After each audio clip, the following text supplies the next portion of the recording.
Channel dream classes. आज हम अपना नया चैप्टर जो है स्टार्ट करने वाले हैं। तो स्टार्ट करते हैं हम आज के चैप्टर को। आज का चैप्टर है हमारा विद्युत रसायन। विद्युत रसायन, इसको अपने इंग्लिश में बोलेंगे इलेक्ट्रिक केमिस्ट्री। ठीक है, तो अगर हम विद्युत रसायन की बात करते हैं तो विद्युत रसायन किसे कहते हैं? देखो, विद्युत रसायन क्या होता है? रसायन विज्ञान की वह शाखा जिसके अंतर्गत विद्युत एवं रासायनिक अभिक्रियाओं में जो ऊर्जा का रूपांतरण होता है उनका अध्ययन किया जाता है। क्लियर बात? दोबारा सुन ले, मैं लिख देती हूँ यहाँ पर। रसायन विज्ञान की वह शाखा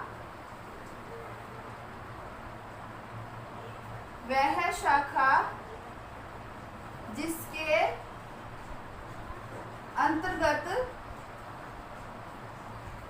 विद्युत व रासायनिक ऊर्जाओं के मध्य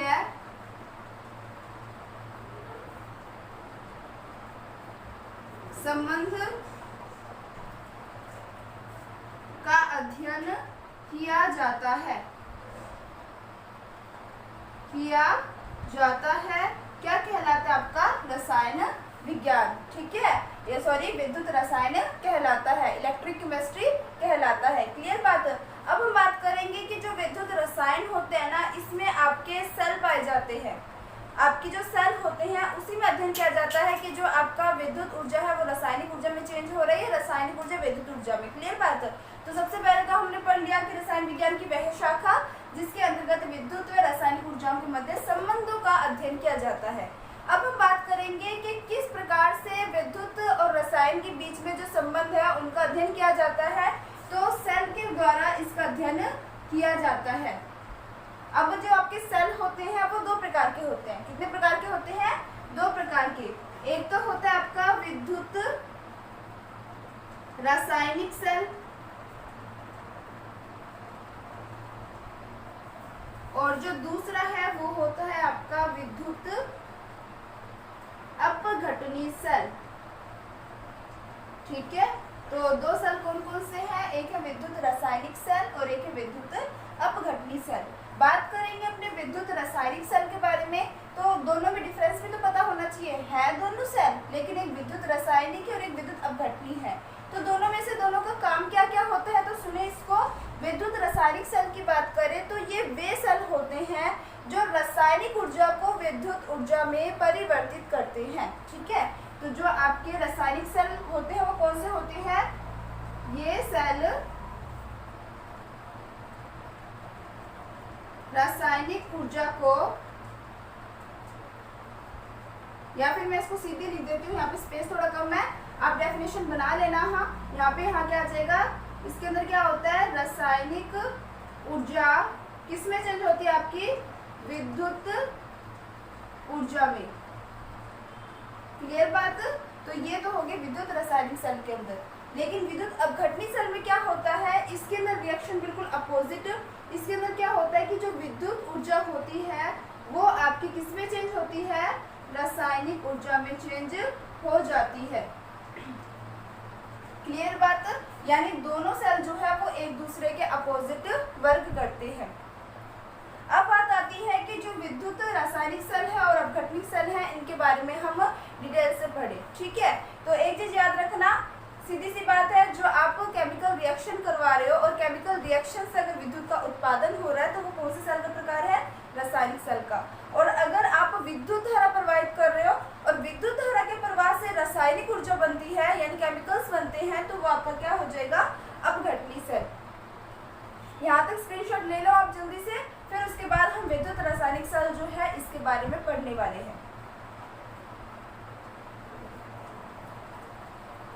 ले लिया होगा अपने स्क्रीनशॉट। तो अब हम बात करेंगे विद्युत रासायनिक सेल के बारे में।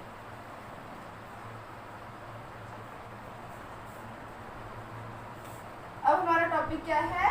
विद्युत रासायनिक सेल। अब विद्युत रासायनिक सेल जो है इसकी डेफिनेशन मैं आपको बता चुकी हूँ, दोबारा बताने की जरूरत नहीं है। अब बात करते हैं विद्युत रासायनिक सेल के अंदर जो हम डेनियल सेल पढ़ते हैं, गैल्वेनिक सेल पढ़ते हैं, वो सारे के सारे किसके एग्जाम्पल होते हैं? वो होते हैं आपके विद्युत रासायनिक सेल के। तो सबसे पहले जो है आपके डेनियल सेल, इसके बारे में हम डिटेल से पढ़ने वाले हैं।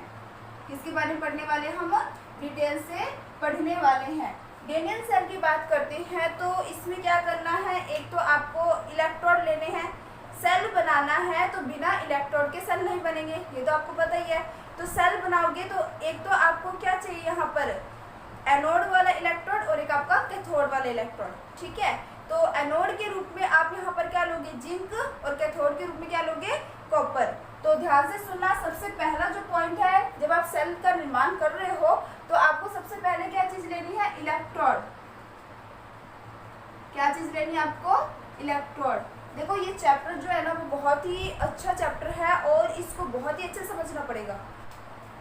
तो सबसे पहले अपनी किसकी बात करेंगे? इलेक्ट्रोड के बारे में। तो सेल के लिए आपके पास इलेक्ट्रोड कितने प्रकार के होने चाहिए? 2 प्रकार के, ठीक है।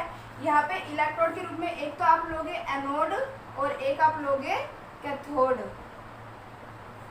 क्लियर बात? एनोड के रूप में तो आप किसको लोगे? जिंक की छड़ को। एनोड के रूप में किसको लोगे आप? जिंक की छड़ को। और कैथोड के रूप में आप किसको लोगे? कॉपर की छड़ को। क्लियर बात? तो सबसे पहले हम क्या करते हैं? सेल तैयार करते हैं। तो सेल में मैंने आपको क्या कहा? एक तो आप लोगे जिंक की छड़। अच्छा, मैंने कहा जिंक की छड़ है वो आप एनोड के रूप में लोगे, है ना। तो जिंक की ये तो अभी छड़ है, अब हमें इसका क्या बनाना है? इलेक्ट्रोड बनाना है। अब किसी का अगर इलेक्ट्रोड बनाना होता है तो एक चीज आपके माइंड में क्लियर होनी चाहिए, अगर हमें किसी का इलेक्ट्रोड प्राप्त करना है तो उसी धातु को उसी के बने विलयन में डुबोगे तो उसका इलेक्ट्रोड बन जाएगा। क्लियर बात? अब मैंने यहाँ पे क्या ले लिया? जिंक की छड़ ले ली। अब ये इलेक्ट्रोड नहीं है क्योंकि अभी ये केवल जिंक की छड़ है। जब जिंक की छड़ को इसी के बने विलयन में डुबोया जाएगा, अब मान लो इसी का बना विलयन अपने ZnSO4 ले लेते हैं, ठीक है। तो यहाँ पर अपनों ने क्या ले लिया? ZnSO4 का विलयन, ठीक है। तो हमने यहाँ पर क्या ले लिया? ZnSO4। जब जिंक की छड़ को उसी के बने विलयन में डुबोते हैं तो आपके पास क्या तैयार हो गया? जिंक का इलेक्ट्रोड तैयार हो गया। अब उसके बाद सेकंड इलेक्ट्रोड आप किसका लोगे? कॉपर का। तो कॉपर का इलेक्ट्रोड कैसे तैयार करोगे? अभी बताया मैंने आपको, जब कॉपर की छड़ को आप किस में डुबोगे? कॉपर के बने विलयन में, ठीक है। ये तो क्या है? आपके पास कॉपर की छड़ है और ये आप इसमें इसको किस में डुबोगे? कॉपर का बना विलयन, यानी हम यहाँ पे ले लेते हैं CuSO4 का विलयन, ठीक है। तो जब कॉपर की छड़ को उसी के बने विलयन में डुबोएंगे तो कॉपर का इलेक्ट्रोड तैयार हो गया। ये क्या चीज है हमारे पास? कॉपर की छड़ है। ये हमारे पास क्या चीज है? ये हमारे पास है जिंक की छड़, ठीक है। अब आपने सेल तैयार करना है तो सबसे पहले इन दोनों को आप क्या करोगे? आपस में जोड़ दोगे। किससे? गैल्वेनोमीटर से जोड़ दोगे। क्लियर? ठीक है। अब मेरी बात ध्यान से सुनना, आपको पता है जिंक भी धातु है, आपको पता है कॉपर भी धातु है, और धातुओं का गुण क्या होता है? धातुओं का गुण होता है इलेक्ट्रॉन त्यागना, ठीक है। तो अब कई बच्चों के माइंड में ये आता है कि भाई जिंक जो है वो आपके एनोड के लिए हमने जिंक को ही क्यों चुना और कॉपर को हमने कैथोड के लिए क्यों ही चुना? कॉपर को हम एनोड और जिंक को कैथोड क्यों नहीं ले सकते? ठीक है। तो इसका भी एक रीजन है, इस रीजन को आप ध्यान से सुनना। तो देखो यहाँ पर जो जिंक है, यहाँ पर जो आपका जिंक है वो आपके कॉपर की तुलना में क्या होती है? अधिक क्रियाशील होती है। जिंक क्या होती है? आपकी अधिक क्रियाशील होती है। अब देखो, और ये क्या है? आपकी कम क्रियाशील। अब देखो यहाँ पर जिंक क्या है? अधिक क्रियाशील है। अधिक क्रियाशील होने के कारण ये अपने इलेक्ट्रॉन कॉपर से पहले त्याग देगा। अब जो इलेक्ट्रॉन त्यागेगा, अगर मान लो इसने पहले इलेक्ट्रॉन त्याग दिया ना, तो अब ये आपका क्या करेगा? ऑक्सीकरण के रूप में काम करेगा। क्योंकि आपको पता है कि आपको 3 कॉन्सेप्ट तो बिल्कुल क्लियर रखने हैं कि ऑक्सीजन का जुड़ना ऑक्सीकरण, हाइड्रोजन का बाहर निकलना ऑक्सीकरण, और इलेक्ट्रॉन का त्यागना ऑक्सीकरण। क्लियर बात है। और अपचयन की बात करें तो उसमें भी 3 कॉन्सेप्ट ऐसे ही बनते हैं। ऑक्सीजन का बाहर निकलना अपचयन, हाइड्रोजन का जुड़ना अपचयन और इलेक्ट्रॉन का ग्रहण करना अपचयन। क्लियर बात है। तो यहाँ पर जो जिंक है वो अधिक क्रियाशील होने के कारण अपने इलेक्ट्रॉन आसानी से त्याग देती है, और अपने इलेक्ट्रॉन आसानी से त्यागने के कारण ये किसकी भांति व्यवहार करती है, ये एनोड की भांति व्यवहार करती है, क्योंकि एनोड पर हमेशा ऑक्सीडेशन होता है। किनमें? विद्युत रासायनिक सेलों में। क्लियर बात। तो इस चीज को अगर आपको याद रखने में थोड़ी सी कंफ्यूजन हो तो एक ट्रिक है जिससे आप याद रख सकते हो। जो आपकी ट्रिक है मैं यहाँ पे लिख देती हूँ।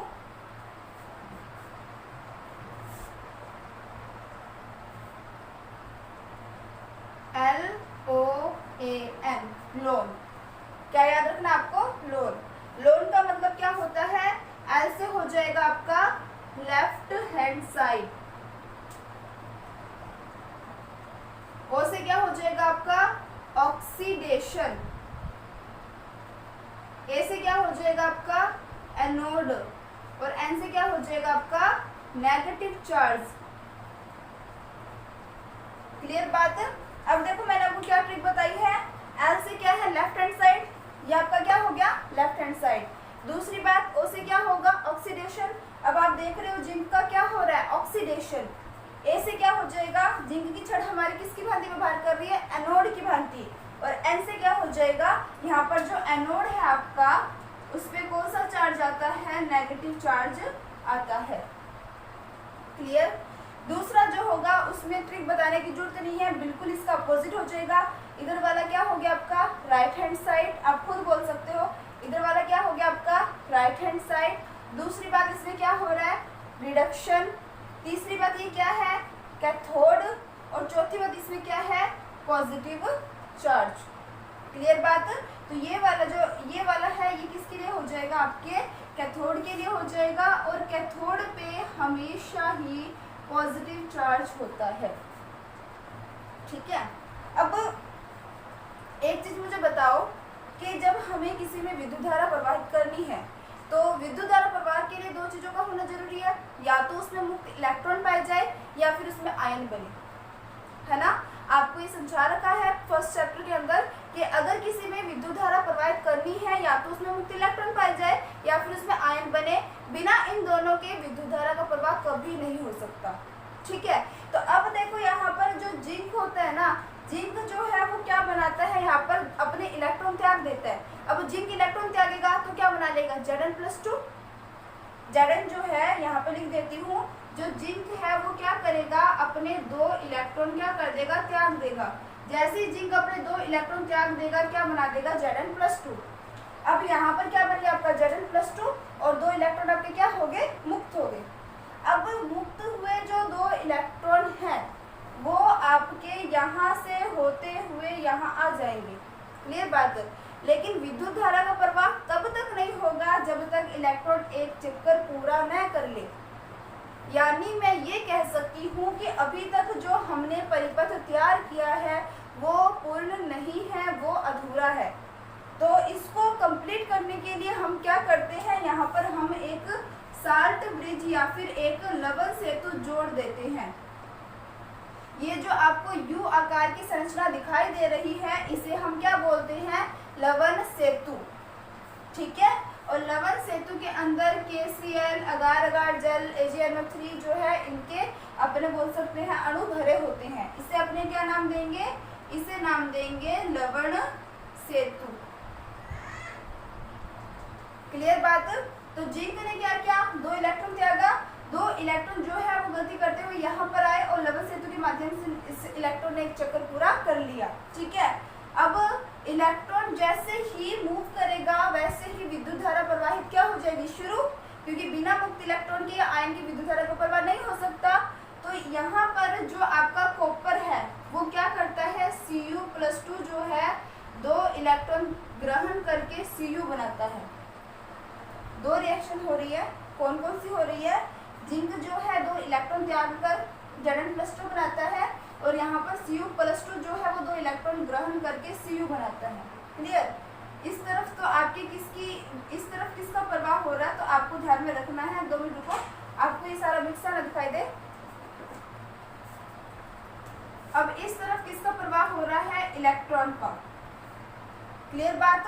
और विद्युत धारा का प्रवाह क्या होता है, इलेक्ट्रॉन के बिल्कुल अपोजिट डायरेक्शन में। ठीक है, तो यहाँ पर किसका प्रवाह हो जाएगा, विद्युत धारा का प्रवाह शुरू हो जाएगा। क्लियर बात। और आप इसको ऐसे भी याद रख सकते हो, जब आप फिजिक्स के अंदर सेल वगैरह पढ़ते हो, परिपथ वगैरह पढ़ते हो, तो आपको पता है नेगेटिव से इलेक्ट्रॉन गति करते हैं पॉजिटिव की तरफ, और विद्युत धारा का प्रवाह कहाँ होता है, पॉजिटिव से नेगेटिव की तरफ। इससे भी याद रख सकते हो। यहाँ पे भी यही हो रहा है, एनोड नेगेटिव है, इलेक्ट्रॉन गति कर रहे हैं कैथोड की तरफ। कहाँ से, एनोड से कैथोड की तरफ। और विद्युत धारा का प्रवाह जो होता है वो वहां से कहाँ हो रहा है, कैथोड से एनोड की तरफ। क्लियर बात। तो अभी तक मैंने आपको जितने कॉन्सेप्ट बताए हैं मेरे हिसाब से आपको समझ आ गए होंगे। डेनियल सेल के अंदर क्या क्या चीजें हैं मैं जल्दी से रिपीट कर देती हूँ। डेनियल सेल के अंदर हम क्या करते हैं, जिंक की छड़ लेते हैं, उसको उसी के बने विलयन यानी ZnSO4 में डुबोते हैं और जिंक का इलेक्ट्रोड तैयार कर लेते हैं। दूसरी तरफ हम कॉपर की छड़ लेते हैं, उसको उसी के बने विलयन में डुबोते हैं और कॉपर का इलेक्ट्रोड तैयार कर लेते हैं। और इन दोनों को आपस में हम किससे जोड़ देते हैं, गैल्वेनोमीटर से जोड़ देते हैं। लेकिन ये परिपथ पूर्ण नहीं होता, क्योंकि इलेक्ट्रॉन को विद्युत धारा प्रवाह के लिए जरूरी है कि वो अपना एक चक्कर पूरा लगाए। तो इसलिए इस परिपथ को कंप्लीट करने के लिए हम क्या लगा देते हैं, लवण सेतु। और लवण सेतु के अंदर KCl, अगार, जल जो है ऐसे मॉलिक्यूल्स, ऐसे तत्व यौगिक आपके भरे होते हैं। क्लियर बात है। आगे हम पढ़ेंगे इसका क्या उपयोग है। फिलहाल जो कॉन्सेप्ट बता रही हूँ 1 बाय 1 क्लियर करते चले आप लोग। ठीक है, फिर मैंने आपको बताया कि आप इसको कैसे याद रखोगे कि भाई हमने जिंक को ही एनोड क्यों लिया और कॉपर को ही कैथोड क्यों लिया। तो मैंने आपको कहा था कि कॉपर से जिंक जो है वो अधिक क्रियाशील धातु है। अधिक क्रियाशील धातु होने के कारण ये कॉपर से जल्दी इलेक्ट्रॉन त्याग देता है। अब ये अपने इलेक्ट्रॉन त्याग देगा तो ये यहाँ पर किसकी तरह काम करने लग जाता है, ऑक्सीकरण की तरह, ऑक्सीकरण विभव की तरह कार्य करने लग जाता है। अब आपको पता है जो ऑक्सीकरण की तरह काम करेगा, जिसका ऑक्सीडेशन होगा वो कहाँ होगा, एनोड पर होगा। और ये हमेशा किस तरफ होता है, लेफ्ट हैंड साइड, डायरेक्शन के अंदर लेफ्ट हैंड साइड। तो इसको याद रखने के लिए मैंने आपको एक ट्रिक भी बता दी है, जो है लोअर L से लेफ्ट हैंड साइड, O से ऑक्सीडेशन, A से एनोड और N से नेगेटिव चार्ज। ये तो हो गया इस अर्धांश के लिए। और दूसरे के लिए मैंने कहा आप खुद बता सकते हो क्या हो जाएगा, R से राइट हैंड साइड। और कॉपर का क्या हो रहा है, रिडक्शन। क्यों हो रहा है, क्योंकि कॉपर जो है वो 2 इलेक्ट्रॉन ग्रहण कर रहा है। अब ये 2 इलेक्ट्रॉन ग्रहण करेगा तो इसका रिडक्शन हो जाएगा। तो यहाँ पर इसका क्या हो रहा है, रिडक्शन। साथ ही साथ इसको अपने क्या बोलेंगे, कैथोड। और इसमें कौन सा चार्ज होगा, पॉजिटिव चार्ज। तो आज मैंने आपको बहुत बेसिक बातें बताई हैं और आशा करती हूँ कि ये जो बेसिक बातें हैं आपको अच्छे से क्लियर होंगी।